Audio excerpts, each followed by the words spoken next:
नमस्कार दोस्तों, स्वागत है आपका आज के मुख्य समाचारों में। जी हां दोस्तों, आपको यहां पर देखने को मिलेंगी सुबह से लेकर शाम तक की तमाम बड़ी खबरें मुख्य समाचार ब्रेकिंग न्यूज अपडेट्स के रूप में। तो चलिए दोस्तों, जान लेते हैं आज की पहली बड़ी खबर। सीबीआई को शाहजहां शेख की कस्टडी मिली। कलकत्ता हाईकोर्ट के आदेश के 26 घंटे बाद बंगाल पुलिस ने हैंडओवर किया।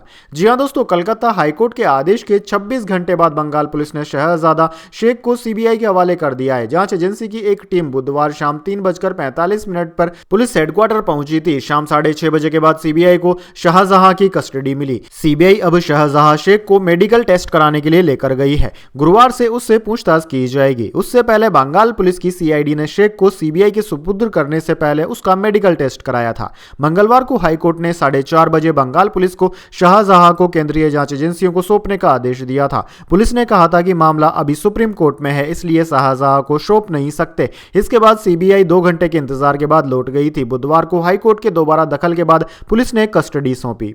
इसके बाद दोस्तों, जान लेते हैं अगली खबर। 2024 चुनाव के लिए कांग्रेस का घोषणा पत्र तैयार। 30 लाख सरकारी नौकरी, एमएसपी कानून, जाति जनगणना, सच्चर कमेटी की सिफारिशें लागू करने का ऐलान। जी हां दोस्तों, 2024 लोकसभा चुनाव के लिए कांग्रेस ने अपने घोषणा पत्र को तैयार कर लिया है। इसे आने वाले दिनों में सीडब्ल्यूसी यानी कि कांग्रेस कार्य समिति द्वारा पारित होने के बाद जारी कर दिया जाएगा। कांग्रेस कार्य समिति से जुड़े सूत्रों ने रिपोर्टर को बताया है कि प्रस्तावित घोषणा पत्र के ब्लूप्रिंट की जानकारी दी गई है। इसमें रोजगार, महंगाई से राहत और सामाजिक न्याय पर खास फोकस किया गया है। युवाओं को अपने पाले में करने की रणनीति के तहत कांग्रेस केंद्र सरकार में खाली पड़े 30 लाख सरकारी पदों को भरने का वादा करने जा रही है। मुस्लिमों को रिझाने के लिए सच्चर कमेटी की सिफारिशें लागू करने की बात भी कही गई है। कांग्रेस के घोषणा पत्र में महिलाओं के लिए 6,000 महीना और केंद्र सरकार की नौकरियों में 33% आरक्षण का जिक्र भी किया गया है। ओबीसी वोट बैंक को साधने के लिए जाति आधारित जनगणना करवाने और पिछड़ी जातियों के लिए आरक्षण की सीमा बढ़ाने का भी वादा किया गया है। इसके बाद दोस्तों, जान लेते हैं अगली खबर। पीएम बोले, परिवारवाद की सच्चाई बताई तो गालियां देने लगे। गांधी, जेपी, कपूरी और अंबेडकर ने भी अपने परिवार के लिए कुछ नहीं किया।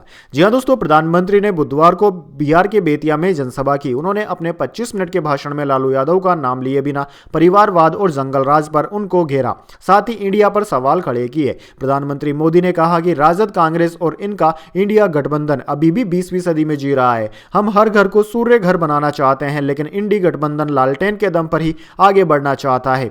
जब तक बिहार में लालटेन की लो रही, तब तक एक ही परिवार का विकास हुआ। आज तक मोदी इनको सच्चाई बताते हैं तो ये मोदी को गाली देते हैं, कहते हैं मोदी का परिवार नहीं है। इसके बाद दोस्तों, जान लेते हैं अगली खबर। प्रधानमंत्री संदेश खाली की 5 पीड़ित महिलाओं से मिले, कहा चिंता ना करें, हम आपका ध्यान रखेंगे। राज्य सरकार आरोपी टीएमसी नेताओं को बचा रही। जी हां दोस्तों, पीएम मोदी बुधवार को पश्चिम बंगाल के बारासात में संदेश खाली की पीड़ित आदिवासी महिलाओं से मिले। बीजेपी के नॉर्थ 24 परगना जिले के अध्यक्ष ने दैनिक भास्कर को बताया कि संदेश खाली की 5 महिलाओं ने प्रधानमंत्री से मुलाकात की। पीएम ने कहा कि चिंता ना करें, हम आपका ध्यान रखेंगे। वहीं दोस्तों, पीएम ने यहां 38 मिनट का भाषण दिया, जिसमें इंडी गठबंधन, पश्चिम बंगाल सरकार, संदेश खाली और केंद्र सरकार की योजनाओं पर बोले। पीएम ने कहा कि इंडी गठबंधन के भ्रष्टाचारी लोग आजकल मेरे परिवार के बारे में पूछ रहे हैं। ये लोग कह रहे हैं कि मोदी का खुद का परिवार नहीं है, इसलिए मैं परिवारवाद के खिलाफ बात करता हूं।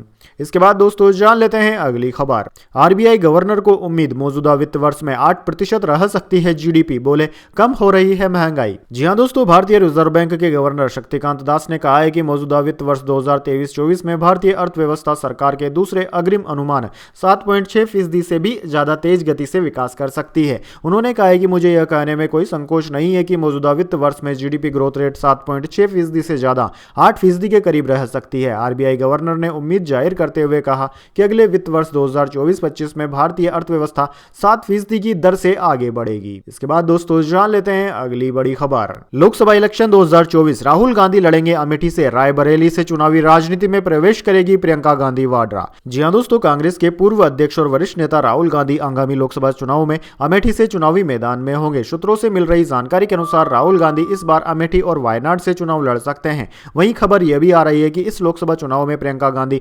रायबरेली से चुनाव लड़ेगी। प्रियंका गांधी के लिए यह पहला मौका होगा जब वह लोकसभा चुनाव लड़ रही होगी। प्रियंका गांधी रायबरेली से चुनाव लड़ने के साथ ही चुनावी राजनीति में अपना पदार्पण करने जा रही है। दोस्तों, आपकी जानकारी के लिए बता दें, रायबरेली की सीट प्रियंका गांधी की मां सोनिया गांधी द्वारा वहां से चुनाव न लड़ने की घोषणा के बाद से खाली है। जब कांग्रेस ने इस बात पर मोहर लगा दी कि सोनिया गांधी आगामी लोकसभा चुनाव में रायबरेली से चुनाव नहीं लड़ने जा रही है, तब से ही वह इस बात के कयास लगाए जाने लगे थे कि इस बार गांधी परिवार की तरफ से कोई और इस सीट से अपनी किस्मत आजमा सकता है। इसके बाद दोस्तों, दोस्तों अगली बड़ी खबर, बेंगलुरु में पानी की कमी, 3000 बोरवेल सूखे, डिप्टी सीएम बोले मेरे घर का बोर भी सूखा, टैंकर 500 की जगह 2000 रुपए वसूल रहे।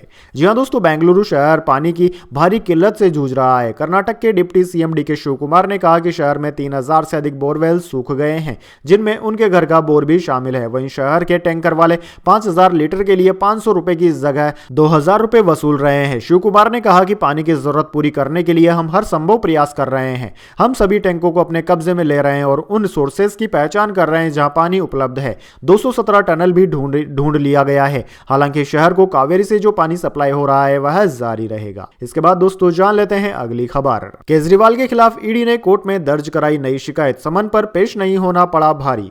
जी हां दोस्तों, परिवर्तन निर्देशालय यानी कि ईडी ने दिल्ली के मुख्यमंत्री और आम आदमी पार्टी के संयोजक अरविंद केजरीवाल द्वारा समन का पालन न करने पर कोर्ट में बुधवार को एक और शिकायत दर्ज कराई गई। इस मामले में एसईएमएम दिव्या मल्होत्रा 7 मार्च को सुनवाई करेगी। ईडी ने पहले भी केजरीवाल के खिलाफ जारी किए गए पहले 3 समन का पालन न करने को लेकर अदालत में शिकायत दर्ज कराई थी। उस मामले में 16 मार्च को सुनवाई है। यह घटनाक्रम ऐसे समय में सामने आया है जबकि अरविंद केजरीवाल आबकारी नीति मामले में परिवर्तन निर्देशालय के 8वें समन के बाद भी बीते 4 मार्च को पूछताछ के लिए पेश नहीं हुए थे और 12 मार्च को वीडियो कॉन्फ्रेंस के जरिए पेशी की इच्छा जताई थी।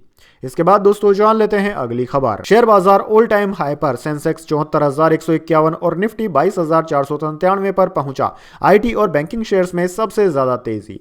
जी हां दोस्तों, शेयर बाजार में 6 मार्च को तेजी देखने को मिली। सेंसेक्स ने 74,151 का और निफ्टी ने 22,497 का ऑल टाइम हाई बनाया। इसके बाद सेंसेक्स 408 अंक की तेजी के साथ 74,085 के स्तर पर बंद हुआ। वहीं निफ्टी में भी 117 अंक की तेजी रही। यह 22,474 के स्तर पर बंद हुआ। वहीं दोस्तों आईटी और बैंकिंग शेयर्स में सबसे ज्यादा आज तेजी रही। निफ्टी आईटी में 0.77% और निफ्टी बैंक में 0.81% और निफ्टी हेल्थ केयर में 0.84% की तेजी देखने को मिली। वहीं दोस्तों बात करें निफ्टी 50 के टॉप गेनर और टॉप लूजर स्टॉक्स की, तो दोस्तों निफ्टी 50 के टॉप गेनर्स में आज बजाज ऑटो, कोटक महिंद्रा और भारतीय एयरटेल रहे, जबकि निफ्टी 50 के टॉप लूजर्स में अडानी एंटरप्राइजेस, एनटीपीसी और अल्ट्राटेक सीमेंट रहे। इसके बाद दोस्तों जान लेते हैं अगली बड़ी खबर, कोलकाता में पानी से 13 मीटर नीचे चलेगी मेट्रो, प्रधानमंत्री ने किया इनॉग्रेशन, 520 मीटर का सफर 45 सेकंड में पूरा किया। जी हां दोस्तों, प्रधानमंत्री ने बुधवार को कोलकाता में देश की पहली अंडर वाटर मेट्रो का उद्घाटन किया। यह मेट्रो जमीन से 33 मीटर नीचे और हुगली नदी के तल से 13 मीटर नीचे बनी ट्रैक पर दौड़ेगी। 1984 में देश की पहली मेट्रो ट्रेन कोलकाता उत्तर पश्चिम कॉरिडोर में दौड़ी थी। 40 साल बाद एक बार फिर यहीं से देश की पहली अंडर वाटर मेट्रो चल रही है। इसके लिए हावड़ा स्टेशन से महाकरण स्टेशन तक 520 मीटर लंबी टनल बनाई गई है, जिसमें 2 ट्रैक बिछाए गए हैं। मेट्रो ट्रेन इस टनल को 80 किलोमीटर प्रति घंटे की रफ्तार से सिर्फ 45 सेकंड में पार कर लेगी। इससे हावड़ा और कोलकाता की कनेक्टिविटी बेहतर होगी। रोज 7 से 10 लाख लोगों का सफर आसान हो जाएगा। इसके बाद दोस्तों जान लेते हैं अगली खबर, अमेरिकी राष्ट्रपति उम्मीदवार चुनाव, निक्की हेली नाम वापस लेगी। ट्रंप ने 14 राज्यों में हराया, उम्मीदवारी की रेस से बाहर होने वाली दूसरी भारतवंशी। जी हां दोस्तों, अमेरिका में राष्ट्रपति उम्मीदवार बनने के लिए रिपब्लिकन और डेमोक्रेटिक पार्टी के चुनाव चल रहे हैं। भारतीय समय अनुसार 15 राज्यों में वोटिंग हुई।